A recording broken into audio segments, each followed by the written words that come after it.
e nós vamos fazer contato com o cientista político e professor da PUC de São Paulo, Pedro Fassoni Arruda. Bom dia, Pedro. Bom dia, tudo bem? Tudo certo, né? Dentro daquilo que é possível no cenário brasileiro, Pedro.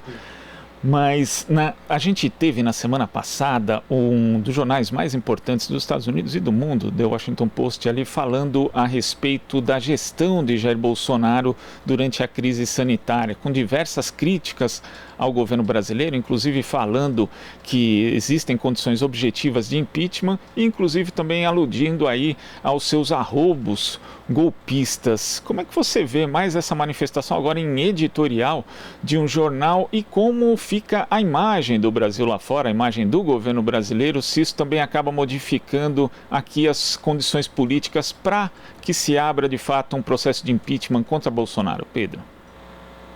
Isso de fato revela que o Brasil se tornou um pária internacional. Praticamente nenhum país do mundo hoje admite a entrada de brasileiros, inclusive porque as fronteiras estão fechadas. O Brasil se tornou aí o epicentro da pandemia, né, com quase 1/3 do total de mortes registradas, né, nessas últimas semanas no mundo inteiro.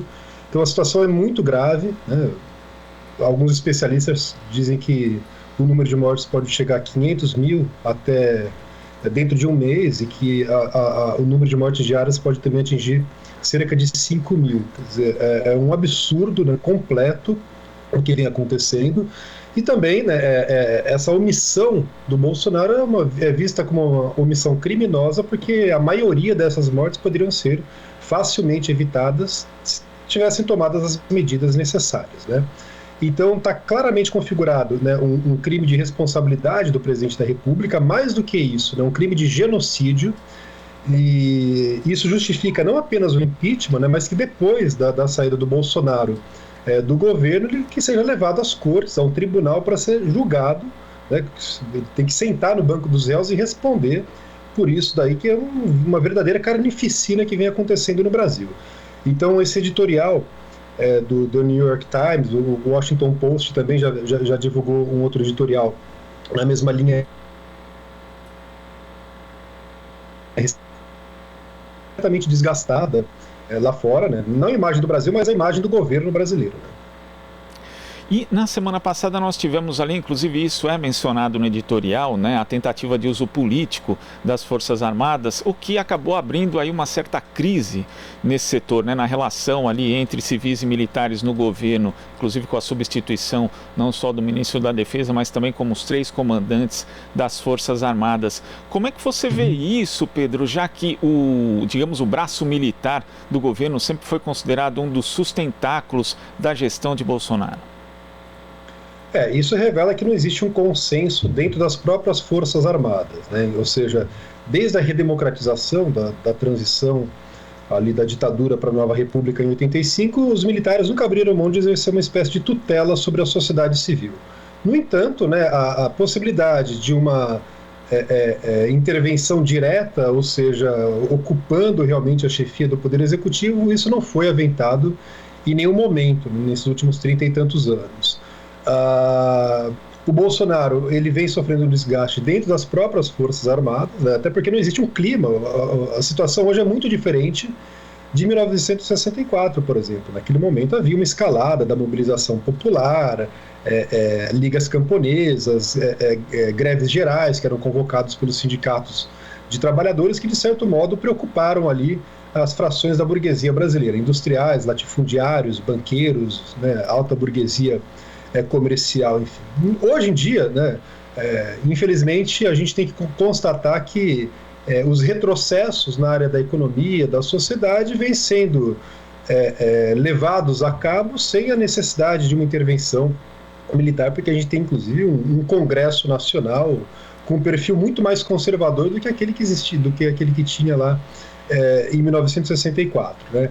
Então, as Forças Armadas não estariam preparadas nesse momento e também não teriam apoio da sociedade, né? Então, enquanto havia um clima, um ambiente favorável ali para aquela intervenção armada, até porque os civis bateram ali na porta dos quartéis para solicitar a intervenção dos militares, né? O 64 não foi apenas um golpe militar, foi um golpe empresarial militar, né? Havia apoio de muitas frações da burguesia brasileira. O baronato da mídia naquele momento, a família Frias, Mesquita, Farinho, Marinho, todos eles ali apoiaram aquela intervenção militar, e hoje a situação é muito diferente também, né? Os editoriais no Brasil hoje, da Folha, do Estadão, por exemplo, do Globo, não pedem intervenção militar, né? Essa fração mais tradicional da classe média, chamada formadora de opinião, por exemplo, não embarcaria numa aventura golpista num momento como o atual. Então, isso revela que o Bolsonaro vem se fragilizando cada vez mais na sua antiga base de sustentação. Pedro, você citou a questão do Congresso Nacional ter uma legislatura mais conservadora do que a anterior, inclusive, que também já não era nenhuma maravilha.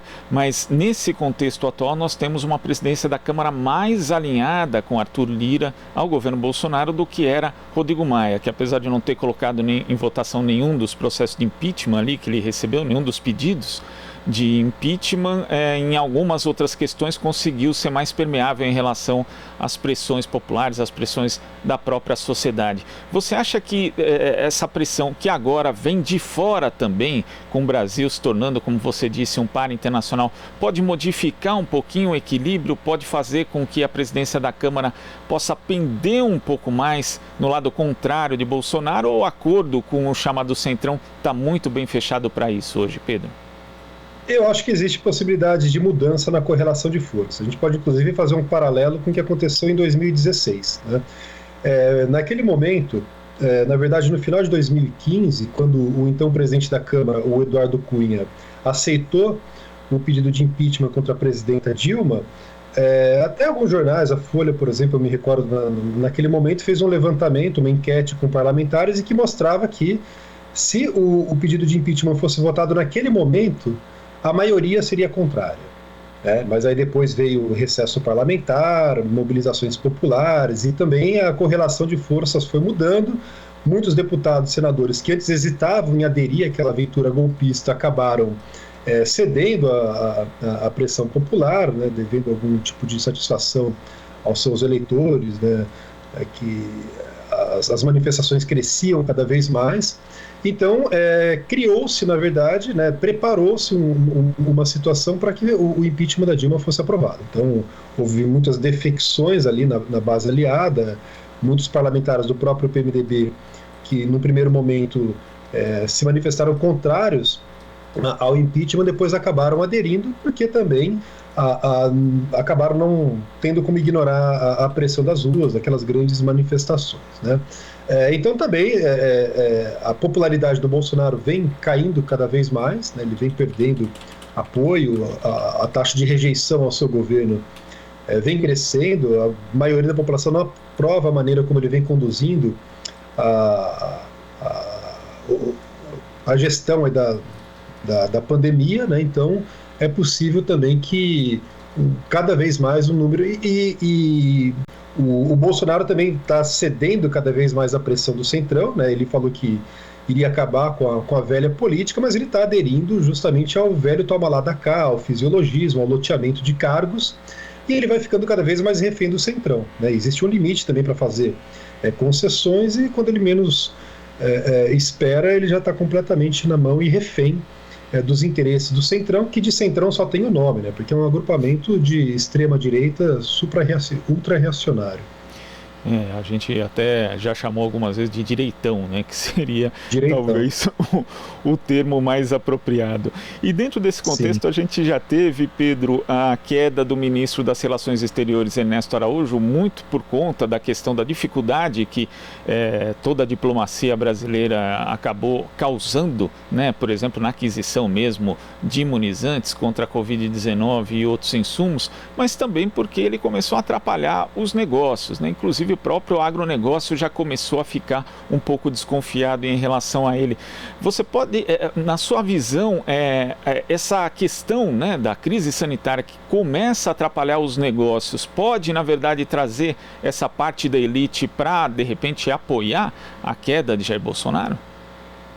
Sem dúvida. Recentemente a gente viu, inclusive, a divulgação de um manifesto de banqueiros, ex-diretores do Banco Central, ministros da Fazenda, né, a nata do PIB brasileiro, como alguns costumam falar, então já havia muitas críticas, né? Recentemente também foi divulgado muitas pessoas que declaram 17 no segundo turno, em 2018, né, como João Dória, Amoedo, né, o governador do Rio Grande do Sul, muitas personalidades aí que apoiaram o Bolsonaro acabam criticando o governo. Ele vem rompendo cada vez mais com aliados, muitos ministros caíram ao longo do seu governo, brigou com governadores, né, com parlamentares também. Então está passando por um processo de fritura, aí ele vai ficar... Talvez ele busque nas Forças Armadas um sustentáculo, já que ele vem perdendo apoio tanto no Congresso quanto na sociedade, mas as Forças Armadas não são totalmente isoladas da sociedade, né? Então há uma grande chance, eu espero que isso aconteça, que o presidente caia antes do término do seu mandato. Agora, algo que a gente já se acostumou tristemente aqui no Brasil nos últimos anos foi a politização do nosso sistema de justiça, também a judicialização da política. Sim. E nós tivemos mais um lance nesse final de semana, que foi o ministro do Supremo Tribunal, Nunes Marques, decidindo de forma monocrática conceder uma liminar para que cultos religiosos pudessem ter aí presença física das pessoas, né? Limitando-se ali a um percentual de 25%, mas já existem diversas denúncias de que esse limite não foi respeitado em diversas partes do Brasil.